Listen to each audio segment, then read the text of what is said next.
Welcome back, gang. It's Deltia from Deltiasgaming.com here with a quick video about Update 36 Firesong DLC and base game changes you need to be aware of. This patch arrives on PC November 1st and consoles November 15th, and I wanted to break down the top 5 changes that will affect your build. This, unlike previous patches, has less dramatic changes, but some that affect the landscape of both PvE and PvP. So let's jump right into it. Number 5, and that's the Destruction Staff ability Weakness to Elements. This got a little bit of an adjustment, and you should be aware of this skill. It's very useful in both PvE and PvP. So Elemental Drain, which currently on the live server gives you back resources and lowers resistances. This is used a lot of times for solo PvE to maintain magic, lower armor, and get a little bit more damage. It's a fantastic skill for PvE, PvP, solo, or in a group. It costs you nothing, has a long range, and lasts 23 seconds. This got adjusted to now last 60 seconds, the Elemental Drain morph. The other morph gets very interesting, Elemental Susceptibility. Say that 5 times fast. So on the live server, currently this is a kind of a goofy skill and morph. It's going to give Major Breach just like Elemental Drain does, but every 6 seconds while this ability persists, the enemy is going to be afflicted with one of these status effects: burning, chilled, or concussed. So it's going to randomly apply a status effect periodically when active, and you're going to have a long range of 33 meters. This new morph is going to be 30 seconds long, and now it's going to apply all 3 status effects: burning, chilled, and concussed every 6 seconds rather than applying one randomly every 6. So when I use this on the public test server, it's 30-second long duration. For 4 seconds, you have all 3 status effects, and then a 2-second delay, and then it reapplies over the course of 30 seconds. So this is a monster buff to this ability because those status effects adds a lot of damage, or if you're a Dragon Knight or something else, this is a big change for this ability because those status effects are huge in both endgame PvE and PvP. You can also kind of experiment with this specific skill with a gear set called Serpent's Disdain. This is a craftable set from the High Isles, 5 traits, currently used a lot of times in PvP, and it increases the duration of status effects you apply by 16 seconds. So if you use this on a back bar like a PvP build, you're going to get 20 seconds of all those status effects along with reduction armor.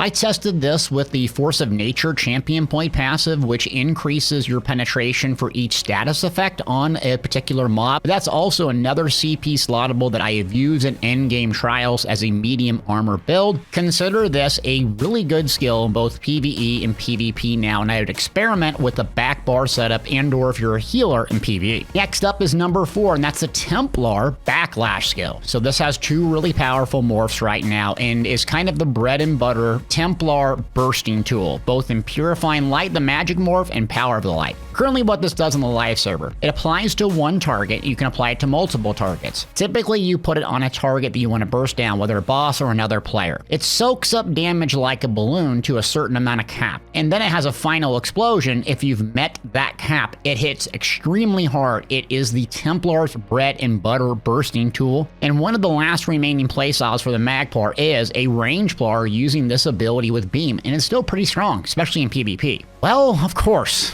they adjusted it. Now the final damage deals a guaranteed amount based on your highest offensive stats. So that is hybridized now to spell and weapon damage. And then the final damage deals approximately 10% more damage than the initial hit at base and increases up to 200% to reach similar values of power seen before. The final damage takes more to reach it now, so essentially you have to really throttle down when you apply this, especially in PvP. They increased Minor Breach to a second, so that's the Power of Light stamina morph. When I tested this originally, I didn't really notice much change, but I got my Templar both on the live and the PTS to mirror each other exactly. Champion points, gear, and everything. I did a simple 3 million parse dummy to kind of see what this really hit like, and the results were pretty dramatic. This didn't hit nearly as hard as it did on the live server, having a 38,000 crit damage Purifying Light versus only a 31k crit on the PTS. I used the exact same gear. I kind of looked over the champion points and the Mundus Stone and the food, and I was like trying to figure it out because it should be relatively the same, but it really wasn't. And this is another sad news thing for the Templar and another reduction in the Templar's burst in their kit. I don't know what the Templars are supposed to rely upon in PvE and PvP beyond Beam. It seems like it's a one-trick pony class right now, and it's sad to see in this initial round of testing that Purifying Light or Powerful Light wasn't really that damage dealing like it had been before. But I could be wrong. Play around and experiment, but expect less burst, especially in PvP, and harder to reach that cap is initially what I found out. Next up is number 3, Resolving Vigor. So this was reduced to healing that morph specifically, not echoing Vigor, by 10%. This is pretty good. The reason why is it's a tank meta in PvP right now, and almost everyone, Magic or Snam, predominantly uses this on their build because you get the minor resolve buff and you get really good healing over time. It's individual, it's not to other players, but this is one of the problems with the tanking meta is this specific skill. I think this will help out a bit in PvP, but I still think you're going to have predominantly a tank meta until they adjust Battle Spirit and tone that down a bit. Maybe 5, 7, 10%, and maybe have something to deal with infinite blocking like block fatigue that was suggested in one of my streams. We'll see if this helps out the tank meta in PvP, but still probably going to be the same.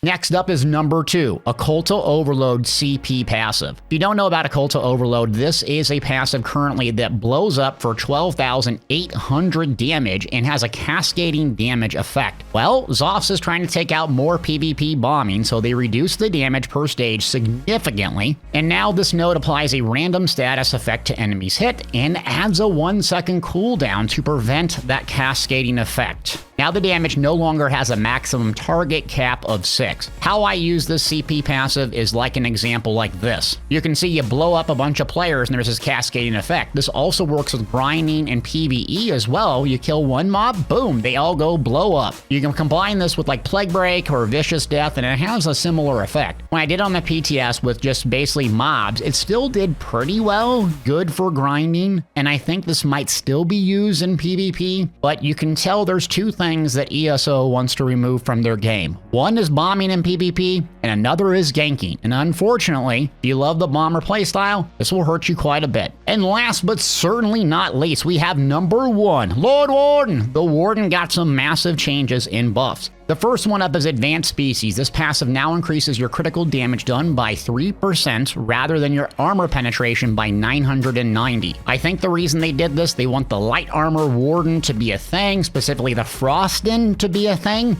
and it will be a thing, especially with light armor because you miss that critical damage in PvE, so this will really help out that playstyle. In PvP, the penetration, I gotta admit, is very, very nice, but you're gonna see some big wild crits on Stam Necro now combined with medium armor, and you could even run the Shadow Mundus Stone. You're gonna get some big nasty nukes, and just strap on Battle Orgs for that penetration. So big buff, specifically the light armor Magdan Warden playstyle. Now for the big change with the Warden is Piercing Cold. This passive now increases your damage done by 2%, and if you wield a Frost Staff, it says 5 and 10% here, but it's actually 12% on the server. They adjusted it again. So 2% buff in damage overall, and then 12% if you have a Frost Staff equipped. So I did a little experiment on the PTS, and so the first experiment, I had a very basic, simple gear set with the exact same skills in a parse. I did an Inferno Staff number 1 and seen what it did. Well, it was the lowest DPS. I switched to a dual wield setup, and I did a little bit more DPS. And then I switched to a double frost setup. I used the Frost Staff consistently in my back bar the entire time, but when I put it on the front bar, I produced the highest damage out of the entire build. Now, I've seen and heard some people doing wild parses with this Frost front bar, and I don't like being pigeonholed into having to use a Frost Staff, but you Frost Wardens out there, specifically for solo PvE and PvP in general, I've been saying the Magdan has been lacking for quite some time, and I think that's due to the main spammable choices that you have in your class kit. But I gotta be honest with you, this hits like an absolute nuclear missile, and loaded up with the right gear sets and combinations, the Magdan will be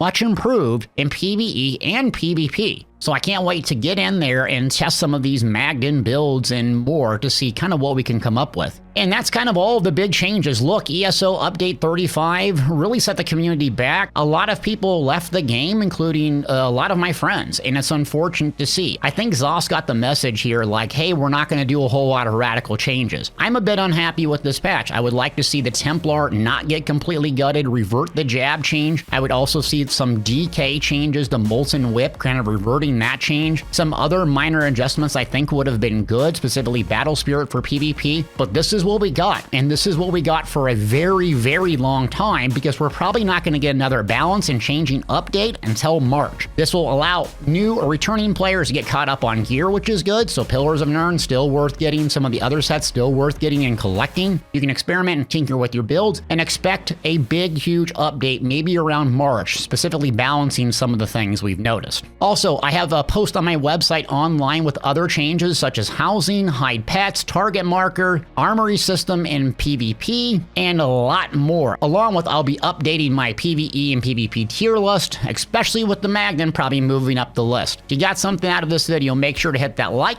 subscribe, come watch me on twitch.tv/Deltiasgaming. Check the description for a link to the website with all this information. Thanks for watching.